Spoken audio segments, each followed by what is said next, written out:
का एमआयडीसीचा प्रश्न अजून मार्गी लागला नाही, याचं काय कारण नाही, वाटतं? इथं कसं आहे, एमआयडीसी होताना शक्यतो जिथं मोठी बाजारपेठ उपलब्ध असेल त्याच्या जवळ एमआयडीसी होतात.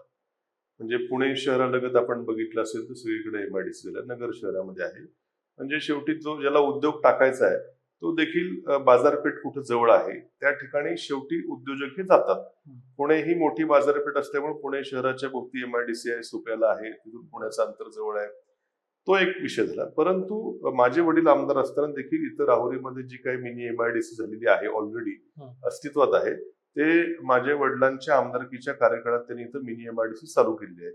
काही छोटे मोठे उद्योजक तिथं आहेत देखील, नाही असं नाही, अगदीच काही इथे एमआयडीसीच नाही अशातला भाग नाहीये. परंतु एक मिनी एमआयडीसी माझ्या वडिलांच्या आमदारकीच्या कार्यकाळात झाली. मी देखील महाविकास आघाडीचं सरकार असताना तत्कालीन उद्योग मंत्री सुभाष देसाई साहेब होते, त्यांच्या पाठीमागं पाठपुरावा करून या जी एमआयडीसी इथं आहे तिचा अजून विस्तार करावा या दृष्टीने त्यांचं पथक येऊन पाहणी देखील करून गेलो होतो. त्यावरच्या आमच्या पुढच्या प्रक्रिया चालू देखील झाल्या होत्या, पण नेमकं आमचं सरकारी मध्ये गेलं नाही, तर त्या बाजूने देखील मी आश्वासक आमचं पावलं उचलण्याचं चालू होतं.